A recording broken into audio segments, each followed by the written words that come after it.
It's all real. See us stunting on these folks, she say it's all real. Alright, how y'all doing, world? My name is Kia with Rychus Rydz. Google us, Bing us, Yahoo, Facebook, Instagram, Twitter, Rychus Rydz at gmail.com. RYCHUS RYD as in dog, Z as in zebra. I'm sitting here with Areon from Flint, Michigan. Now residing here in Nashville, Tennessee, Tennessee, aka, you know what I'm saying? And he is taking off, and we're going to interview him, ask him a few questions, and see who, what, when, why. So tell us a little bit about Areon. We want to know when you was bad as hell growing up and getting your ass whooped, and the struggles you went through, and the stuff that created this beast that you are today.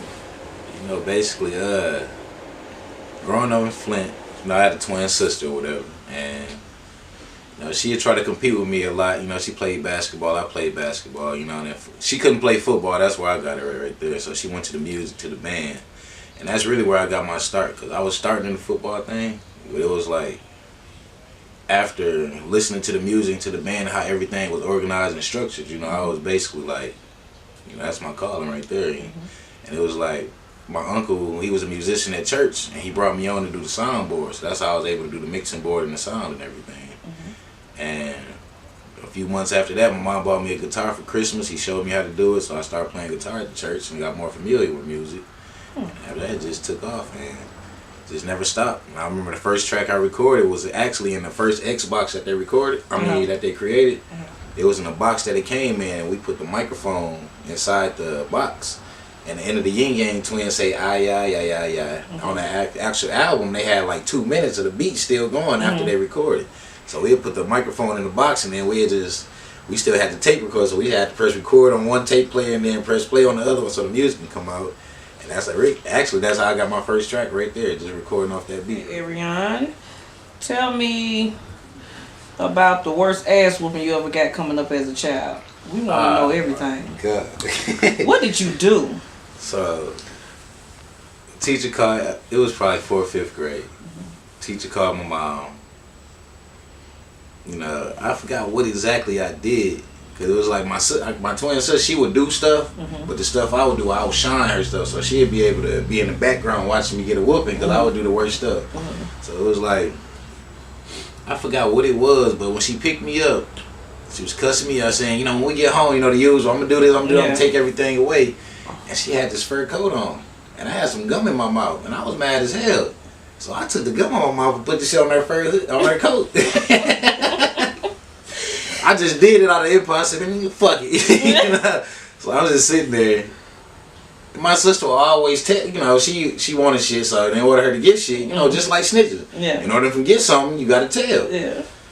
Next thing you know, I'm sitting at home, sitting in my room. Next thing my mom come in and close the door. I said, you want to play with me, huh? What you mean? Your sister told me to put the shit on my hood. Look at this shit. I can't get the fuck. And before she finished, she just started whooping my ass. So I found out. She beat your ass. Yeah, she beat my ass. I'm finding out what's going on while she beat my ass. Because, you know, she came in with the coat, but she didn't, you know, she didn't say the hood or nothing. She just said you want to play. And while she whooping my ass, she's showing me the shit. So I'm looking at it while tears rolling down my eyes and shit. And I'm grabbing tears out my eyes, trying to get the damn gum off there. But that was one of the worst ass whoopings though. Well, you should have got that. And then, no, I said the second one when I stayed after for football practice, and she told me not to. And when I walked through the door, I still had my backpack on, and she closed the door. And she beat I tried to use the backpack as a shield, and she was just hitting me in the back. I had welts in the back. Oh, your Ninja Turtle power was just shield, just man. All that. Okay. So, what made you move to Nashville, Tennessee, and leave Flint? Well, Flint was on the decline. Really, when I got out of high school, I didn't graduate. I actually got my GED down here in 09. So, my graduation day was supposed to be in 05. My twin sister graduated, and she had offers down here at TSU. So, I just followed her, you know, because there really wasn't nothing going on. Like I said, I was in the cars, and the car industry was going down like steadily that year. This was 05. Yeah, I said so. Basically, when she came down to TSU, that was around the Hurricane Katrina thing. Okay. So you know, I waited out up there. She said it was kind of bad, so I waited out up there a couple months later. So I say she came up there for Thanksgiving, and she didn't have a ride back down there. And it's an 8-hour trip. So me and my brother followed. You know, we hopped in the car with her and rode her down here. We stayed on campus with some guy. We didn't even know him. We was a stranger. And when he stayed on campus, you know, him and his roommate just got into it. So his roommate just left out the room. So he had an extra, you know, bed for her. So I sleep. You know, we got a little air mattress. I slept on the floor, and brother slept on the bed or whatever. And then the time frame between Christmas break and Thanksgiving break and Christmas break is only 2 weeks in college. Yeah. So we stayed down here. We were like 2 weeks won't hurt nothing. So we stayed. We actually got more friends than she got. She was down here since August, and we was only here 2 weeks. That's around when Starlito first started popping with the Grey Goose and everything. So he did his little walkthrough or whatever, and it was just, I came down here and just saw a different life. I actually saw a damn downtown. Flint ain't got no downtown. They knocked their only building down up there that will let you know you downtown. So the only way you'll know you downtown in Flint, we still got brick roads. Oh, okay. Because it's like they used to have the little trolleys, like, you know, San Francisco, they go down the middle of the street. And they covered it up with the bricks, like actual bricks that go in the building. You drive on top of them downtown Flint. And that's really like the only way you know you downtown now. Yeah. It's like ain't no building. So when I came down here and woke up and I saw a fucking Batman building, and I'm like, you know, I'm thinking I'm in Atlanta or something. Clearly not. Yeah. But it's cool. I fell asleep again, woke up, we on TSU campus, I thought I was in the projects, you know, how they dorms look and shit. Yeah, it woke me up, because Nashville, I thought it was all country music. You know, up there they make they make it look so bad. Yeah, they make it seem like it's just I'm from up north too. They make Nashville look like it's just Dolly Parton and her cousins here. Like they don't have black people, they don't have roads. It's just dirt road. It make it look so bad here. So I do understand where you're coming from that. And when I came here, actually it was Young Buck that turned me on to it's black people in Nashville. You know? So when I came down here, I saw projects and I was like, well, damn, you know, black people are the majority of Nashville. It's just the West End part where really the country music is at. So coming down, it was just a big difference because Flint is just hood. Ain't no Southern hospitality. Well, you know, it's not the South, but ain't no hospitality up there. Fend for yourself. If I don't know you, don't even talk to me type things. Yeah, so. Believe me, I know. Yeah. Okay, so when did you start rapping? I would say I started rapping after I took it seriously. I would say like 2004, so I had to be like 16, 17. Okay. I used to fill up notebooks to my ex-girlfriend, like the spiral notebooks for class. I fill them up with poems. I just write poems every day because I love writing. Like even before the rapping stuff, like that's why I feel like even if the rapping don't work out, I'ma still be a writer because I just write. Like I just pick up anything, write about anything. I used to piss my girlfriend off and write a poem in 5 minutes saying I'm sorry, and she'd start crying. We going out to Old Charlie's after that. So it was like I would fill up notebooks and just fill them up, and I give it. I swear, like every 2 weeks, I was filling up notebooks, just giving it to her. So you writing, is that a relief, like some, like a release, like counseling? That's a release to you. I say it's release therapy, like like some therapy. Like I take it kind of offensive when people say you too old to rap or you too old, you know, to do, because it's like I do too. Yeah, because it's like basically that's what I do. It's not the rapping part; it's the writing part that get me. And I just stress reliever. Put it to a beat. Yeah. It's like I tell people, Colonel Sanders. Is that for me? Is that for me? Making all your money for your college up at Onyx. Magic City round the corner and you can smell the chronic. Is that for me? Is that for me? Colonel Sanders didn't see his business shine. His shit didn't pop till he was in his 60s. Yeah. So people say you too old to do this and do that. It's like KOC didn't start till the owner was in his 60s and he died 10, 15 years later. Yeah. And it's still going. People just label things. You know what I'm saying? Like like it's wintertime. I'm not supposed to wear white in the winter. Yeah, I'm not supposed to. All this dumb shit. You know, people make the fuck up. It's not what's up. You do what you want to do when you want to do. If I feel like I want 12s in my trunk and I'm 60, it's my goddamn car in my trunk and my 12s and I can do what I want to do. You know, so people, you know, I think they sit in their basement with no life and ain't got shit to do and just make up shit for people to do, and people kind of run with it because they're followers and not leaders. Because I do what I want to do when I want to do it. So I salute you for that. I don't care if you're 50. If you feel like you're 60, 70, you feel like you want to release and be a rapper, do what the hell you feel you want to do. Tell people, look at Jay-Z. Jay-Z damn in his 50s. Exactly. 2 Chainz was with Ludacris for years as Titty Boy. And look at when he broke off, he was damn near in his 40s when he finally came out his first. There you have it. So I just tell people, it's like, quit labeling people. Quit labeling. There's no time limit on success. You get one life. Live your life to the fullest. I don't care how old you are. That's it. That's the note of today. So it's like when I would fill the notebooks up for her and I would give them to her, and you know, she would read them. You know, she'd get in her emotion, but she didn't want to, you know, let me know. Like, I like this. You could be a rapper type. Cause nobody want a lot of people don't want their people they know to be a rapper. For some reason, some people look at rappers as a negative thing. Especially if it's your gal, you know, and because usually come rappers, come money, come hoes. You know, I've lived that life. My daughter, he had signed with Cash Money back in the day. All the hoes that I've liked. You know what I'm saying? It just, you know, so that's why women feel that way. I'm going to just speak on behalf of the women that date rappers, because usually that's what it is, because it come extra hoes, you know, video vixen, video hoes, you know, thoughts, all kind of stuff come with that, tour bus bitches, you know, just stuff like that. It's going to come with the job. And if you're not a strong-minded individual and not loyal to your chick, you going to fall weak, you know, because they going to come at you. But boot ass nigga gonna come at you because they trying to get on the map.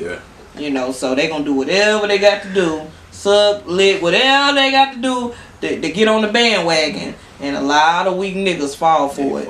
They fall for it. There's a whole lot of dudes in the grave because of gals, man. They don't even know they dead right now. So I'm telling you, be careful. Be careful out here. So being that you are a rapper, what made you pick your real name, Areon?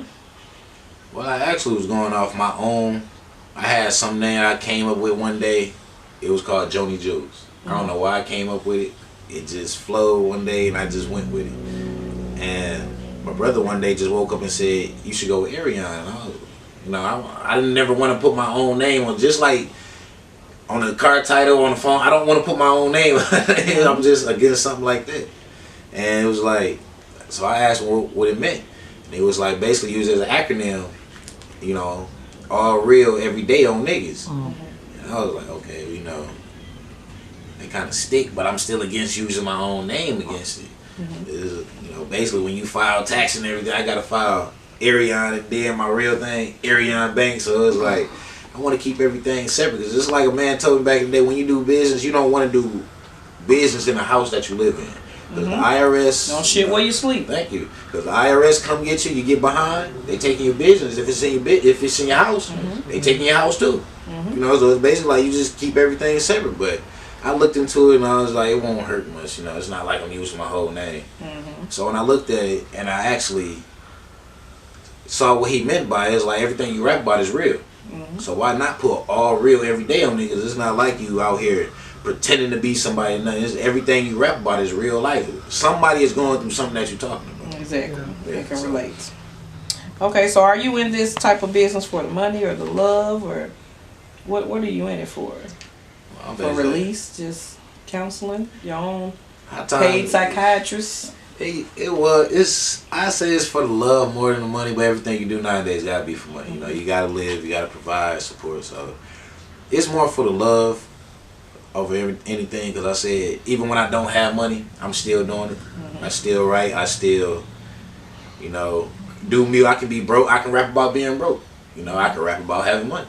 So it's like really, I can, like I said, it's just the love for it. The money go come, the money won't come for it. You know, some people just do it, and you can tell the ones that really do it for the money, because then when the money come, they don't know what to do with it. You know. You don't go get a business, you don't help the community out, you don't help nobody. Whereas the people that do it for the love, they help people all around, you know, make sure everybody got it. Because when you go to the club, you don't want to be the only ones just spending money. You want everybody around you to be able to pull their card out and spend money. You know, one don't shine, everybody should be popular. You know? It shouldn't just be, okay, when he pull his card out, we all get bottles. No, when we come, we all get our own bottles, something like that. So it's like, I'm more for it for the love. It's you can make money doing other things, you know, other things besides music. So. Okay, so a lot of people and a lot of rappers, they have like, how should I say it? Maybe like a reason why they started rapping. Did you start rapping because you got beat on, you smacked around, molested? So what was the reason? You sold dope. You know what I'm saying? You got drugged by a car. What was your reason that made you want to be a rapper? just, he really wasn't even wanting to be a rapper. It was like, I'm in the backseat with my niece. My brother had full custody of his daughter. So I'm in the backseat with my niece. We just ride. And she had a Dr. Seuss book. We playing instrumentals. I realized every single Dr. Seuss book would go to any instrumental that you rapping to. Because it's poem, it's poetry. So when I said, well, you know, Dr. Seuss doing it without a beat. Remember I told you about the poems I write to my girlfriend? I still have some of them, you know, that I didn't give to her yet. So I said, let me see if these will go to a beat. You know, you might have to add a little or take a little off or whatever. But as long as you get the rhythm, I was like, maybe I can make something out of this. No, you good. Maybe I can make something out of this because, you know, I love music. And I can't write poetry and still love me. If I hear a beat, then I'm not a big freestyler. I ain't gonna lie, I don't freestyle at all. Right. I think too fast to freestyle. You know, words. I got too many words in my head to think about one just every 5 seconds. So being a rapper, it just came I wouldn't say naturally. It just came on I say just coming from poetry. It just flowed right in, just right. Okay. So what makes you a great artist? I wouldn't even consider myself great because don't nobody check for me, don't nobody call, you know, but inside your own mind, inside yourself, you would consider yourself great. So I can say me, myself, just because on my own, I would say just how I can take a situation that I've been through and put it on paper. I can take a 30-minute situation and make it into a 3-minute song or something or it's just, however you can be able to transform your situations or whatever. You know, it's just like some people stuck in their own mind. I gotta cuss. You know, if I can't think of this and I'm gonna throw this in there. You know, it's just like open your mind up. You don't always have to say bitch, hoe, nigga. You know, you can add other things. Just like you don't always have to rap about dope. You don't always have to rap about trap. None of that. It's other things. If that's the only thing you can rap about, then you're not an artist to me. Because an artist is supposed to be versatile. You should be able to look at a shoestring and be able to rap about that. You can at least say 3-4 things about a shoestring. It's dirty, it's clean, it's white, it's black, it's gold. You know, you can say anything about it. So you don't really have to just stick yourself into one dimension. And I noticed that with a lot of rappers like that, they realize that their fans like that one song and it was about that one situation they've been through. So they try to include their whole life in around one situation. Yeah. So it's just like I try to open my mind up and let people see like it's more things to rap than just dope. You know, making money, you know, take care of your kids, rap about that. Rap about putting some curtains up. Rap about putting the Christmas tree up and the lights with your kids. You know, anything, just... What makes you right?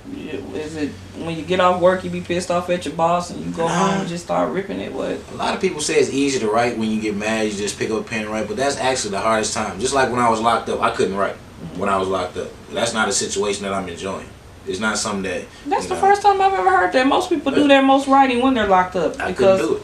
The whole world don't exist there in that one room and all they got to do is think. And so that's interesting. So tell me more about that. You couldn't write when you were locked up. For some reason, I can't write when I'm locked up or when I'm upset. When I'm just going through a certain emotion or something, I can't do it because it's like, that's not where I want to be. My mind has to be free. I got to be able to...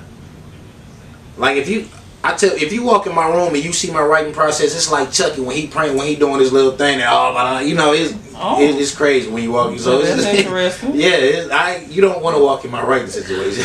Give me the ball right back. It's something like that. It's something like that. It's like I might be speaking in tongues. I'm walking around. I need my freedom. Okay. And if I'm locked in a damn box and that I can touch each wall with my hand, I don't have freedom. I might need to walk outside and see something chirping, something like, you know, I just need that, open my mind up, because when I'm writing, people get mad. Like, for instance, my homeboy come over and record sometime.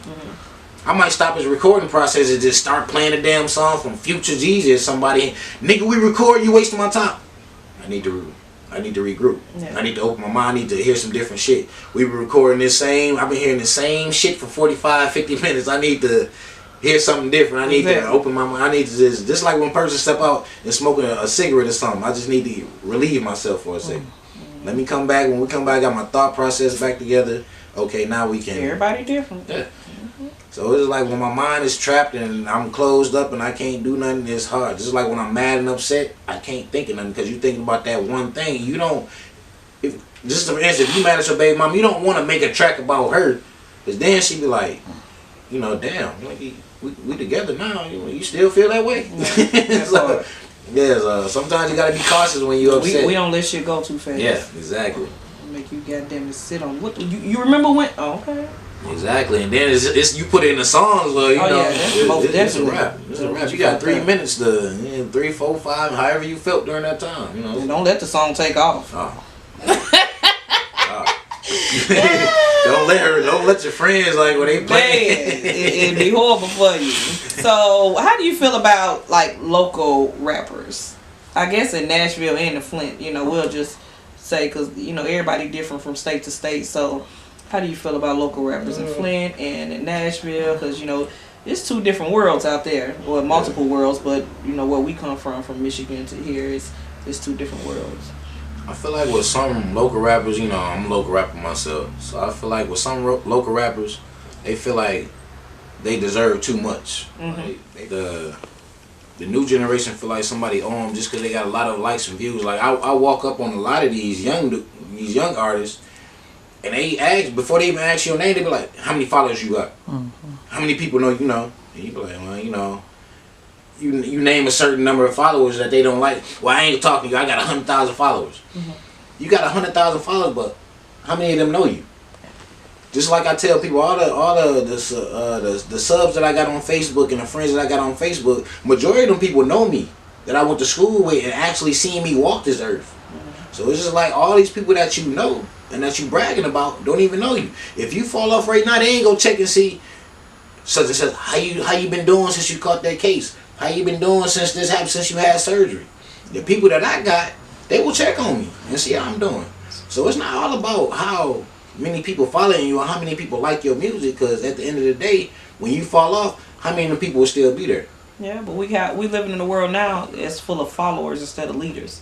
You know, there's way more followers than leaders in the world. So that's why it was hard for me to get a Twitter account, because the main thing they say, follow. I'm like, nigga, I never grew up following nigga. You know, I might have followed in their footsteps, but I didn't just shout Twitter though, Areon. Man, it's you got to push the follow button to follow. I can't follow a nigga. At the end of it's hard because when you follow a nigga, they not. Areon, this is like a whole different. In my life, but okay, that's why I don't have a Twitter, because it's hard for me to follow a nigga. Like, I'm sorry. That was some hard shit. We need to put that in the song right there. If they had a leader button, then I would click that shit. But follow it. That's why I don't have a Twitter. I promise to. Maybe that's why I don't know how to work my Twitter, because I ain't no motherfucking follow. Because I sure don't know how to work it. I got like 8,000 motherfuckers on there, and I'm like, when people ask why I don't have a Twitter, none of that is because I don't press follow. I won't follow a nigga. Okay. Because that's I grew up to that term. I'm not a follower. If they, like I said, if they had a leader button on it, I would press it. All right, Twitter, y'all up y'all game, okay? For people like Areon, up your game. Put a leader button. You know what I'm saying? I'm sorry. Like I will look at your shit, but I can't follow you. You feel me? I can't. Like That's interesting. I feel like, you know, I don't know how the new generation look at it. The trolling and the follow. I don't know if it's the same thing, because it both follow the same. You know, you still looking at somebody's shit, so you still follow. But I feel like pressing follow. I'm looking at your every move. You press some shit about some. You post something about some food. You post something about. I don't want to see all that. I don't like looking at people cooking, because that shit look good, but it might not be good. Okay. You know. So I just live by code. Like, some people want to press follow and they do shit just to have friends on Facebook. Nah, I got, just like on the street, I got standards. I'm not gonna just press like or friend or follow just because we cool. Or I got standards. You know, you might be against what I say. I might press like or whatever, and you talking about black people or whatever, and all your posts might be about black, you know, negativity. I'm not about to sit there and like that. I feel you. And some people will like it just because, okay, I knew them for 5-6 years, and I don't want to, you know, go against the grain of what they say, so let me just press like and keep going, you know, scrolling up. That's called being unreal. Yeah, exactly. And that's why that goes against me. If I can't be real about the situation, then I'm not going to just do nothing at all about it. I feel you.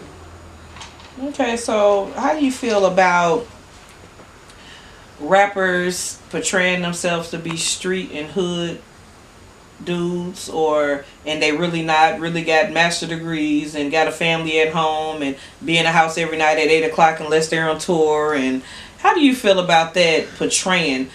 Or do you look at it as just entertainment? Because some people real with it. Some people was for real whole gangsters out here, done lived a life, done got it out the mud, done trapped, done sold dope, done sold pussy, done did all this extra stuff that they talk about, and they actually have lived that life. But we got some that's just doing it for the fame and the game. So how do you feel about that? Like, you got the new generation coming up. We are, I won't say we the old heads, but we the OGs. I would say as far as the rap music, we the OGs of the rap music. We saw the real, like, we had when everybody that you hear now, we saw it at the beginning. Like the Lil Waynes, the Hot Boys, a lot of people might not, remember none of this.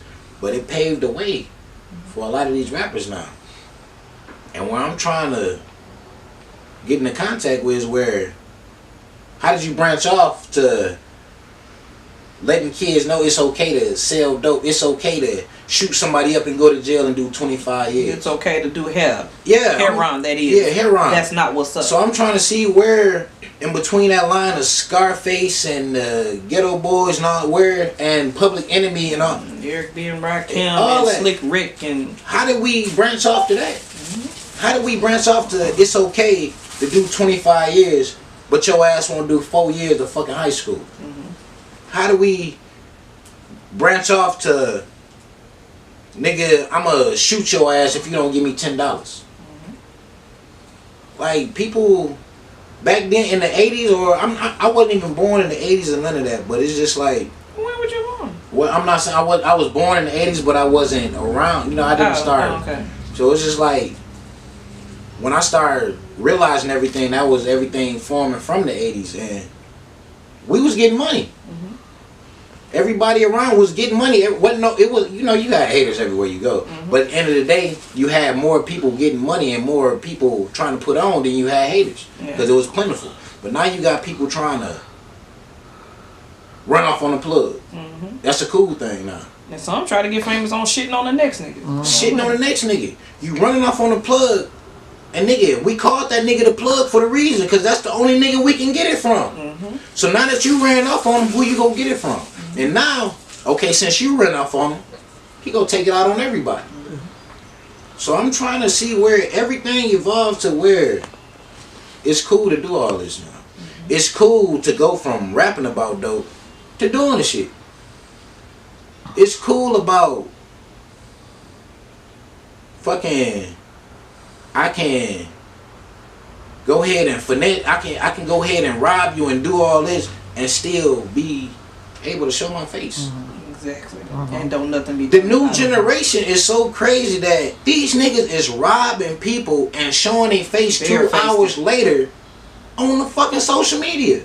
Like it's nothing. Like it's nothing. I understand, because where we come from, like a whole lot of people in this city, if they were up north, they wouldn't have lived to see the next day. They wouldn't. There wouldn't be no ifs, ands, buts about it. There's a whole lot of niggas walking in Nashville that should have been gone. Down here, me personally, is my opinion, from where I come from and what I grew up around and seen, I've seen people actually here go to Kim's hair supply store and buy a rag, and they swear they in the game. Didn't get blessed in it. Didn't kill no mamas, no cousins, no little kids, no grandmamas. It's real where we come from. Yeah. You got to do some murder, get beat in it. You're going to have to do something major to join. You don't just go to Kim's hair supply and get your red or blue flag and you in there. But it don't work like that. What messed me up is that I seen a stepbrother and brother shake hands, and one was Pyru and the other one was Rolling 60. And I'm sitting there like, okay, I understand y'all family and all that, but where I come from,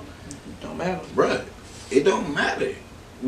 So that's letting me know if something break out right now, that's my family. I'm gonna have to sit out on this one, that's how I look at it. You might not do it. To the wolves. Yeah, you might not do it, but that's how I look at it. I shook hands, so I'm gonna have to sit. I can't kill my own brother, So I tell them this. Where we come from up there, this shit is real. Oh yeah. I done seen niggas get popped just from walking in the fucking neighborhood wearing the wrong color. Head on the wrong side. You dead. He popped the nigga and went in the house and made fucking eggs for his family like it wasn't shit And left that nigga on the ground. I'm talking about bleeding on GP. So I tell him like this new generation with this rap shit, you see them in the videos doing all this and proclaiming that they in this gang, and then when they get locked up, they want to separate themselves. Just like Big Me said, if you in the club spending money with them, and every time I see you with them, you making money with them, nigga, you a part of them. That part. You can't separate yourself when shit go bad. When shit was good, you was with them. Yeah. You can't do that. I mean, I notice a lot of these new younger, they just to get a lot of likes and a lot of followers, I'm rolling with him. I'm doing this. Oh, I'm gonna do this image. I'm gonna say I'm doing this just to be cool. And then when shit hit the fan, you running away. Can't nobody find you. Okay, bro, you part of these rolling shit. Okay, nigga, we about to do this. We about to violate. You know, this nigga violated, so we about to do this. Oh, I can't even do it, man. You know, it's dinner time. You know, shit like that. Yeah. So it's like these. You're not born and bred for this. Be real, my people. Be real. You gotta be real.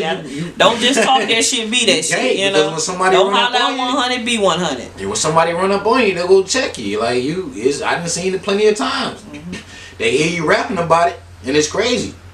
The rappers get it the most. You don't hear it. You hear some of these R&B singers getting run up on and getting checked, but it's these rappers the most. It's the shit that they say. And next thing you know, somebody go hear what you say, run up on you, and be like, "You living that life? You gotta believe. You gotta." Like Boosie say, you ain't shit. You know, you ain't shit what you've been talking about, or you ain't what you've been talking about. You gotta live that life 24/7. If that's what you say and you gonna do it, when somebody run up on you, you can't be like, man, that's just entertainment. I was just doing it just so I can get signed. Nah, because when they sign you, what's gonna happen? You just trying to do this to get away from us, just to get out the hood. So you go use our lifestyle to get out the hood when you never did it. So I feel like that's where a lot of people take offense at, because a lot of these. I'm not even gonna say these new rappers. Some of these old rappers, they will take the lifestyle of these communities, gang, and infuse it in themselves and be like, okay, I'm this, I'm that. Can't nobody touch me in the street. And then as soon as somebody touch you in the street, you gotta call them. Yeah. If you can't handle your own beef, then there ain't no purpose in having somebody else have your back to handle it for you. Because at the end of the day, when they not around, just like Tupac says, you ain't shit without your homeboys. Yeah. If you can't be shit without your homeboys, then you nothing. You gotta be shit at all times. At all times, you got to be the shit and the asshole. And if you ain't the toilet, then you bullshit. All right, we're gonna sum it up. This part 1 of Areon, just to get you to know him a little bit. We got more coming in the future. We're gonna let him tell you how you can find him on social media, his phone number, and all that good stuff, so you can contact him, do business with him, partnership with him, and all that good stuff. So go on and give us a little rundown. You can find me on YouTube, Areon Banks. At youtube.com. New CD drop in 2 weeks. It's called Known to Be Unknown, or also on Spotify, YouTube, Google Play, and Apple Music. You can also find my other album, Evil Twin, on there. And basically Facebook, Areon Banks. Just type that in. You can find me. I'm not hard to find. I'm public. I don't try to hide myself just because I'm trying to be somebody. I'm not trying to be a nobody. I'm trying to stay connected to the community, let everybody know me. I'm not shy, and just reach out to me. And it's Areon, not Aaron, so spell Areon, that for them. Areon. If you can't find that just by itself, then you just put in the banks. BANK $, bitch. Whoa. All right, there you have it. So we're going to end this and sum it on down, and we're going to close out, and we'll catch you next time with Areon Part 2. Areon.